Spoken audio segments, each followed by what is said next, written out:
சேலம் மாவட்டம் சங்ககிரி திமுக வேட்பாளர் மு மணிகண்டன் காவேரிப்பட்டி உள்ளிட்ட பல்வேறு ஊராட்சிகளில் தீவிர வாக்கு சேகரிப்பில் ஈடுபட்டார்.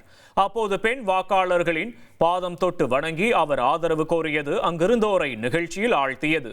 திமுக மீண்டும் ஆட்சிக்கு வந்ததும் பெண்களுக்கு மாதம் 2000 ரூபாய் மற்றும் 8000 ரூபாய் மதிப்பிலான கூப்பன்கள் வழங்கப்படும் என அவர் உறுதியளித்தார். மேலும் காவேரிப்பட்டி பள்ளியை தரம் உயர்த்த நடவடிக்கை எடுக்கப்படும் என கூறி அவர் உதயசூரியன் சின்னத்திற்கு ஆதரவு திரட்டினார்.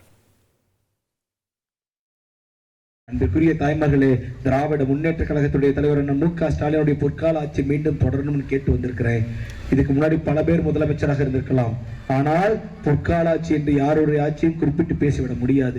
ஏனென்று சொன்னால் இன்றைக்கு இவ்வளவு தாய்மார்கள் இருக்கிறீங்களே, ஒவ்வொருவரும் கட்டணம் இல்லாமல் பேருந்திலே பயணம் செய்யக்கூடிய அந்த மகத்தான திட்டத்தை இந்திய திருநாட்டிலேயே செய்து கொடுத்திருக்கிற ஒரு முதலமைச்சர் இருக்கிறார் என்று சொன்னால் அது நம்முடைய முதலமைச்சர் மு.க. ஸ்டாலின் மகத்தான தலைவர்.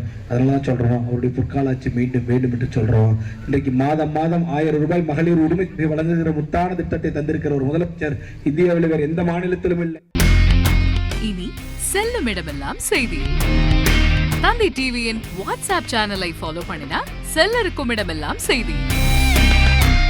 இதோ QR கோட் இப்பவே ஸ்கேன் பண்ணுங்க, ஃபாலோ பண்ணுங்க.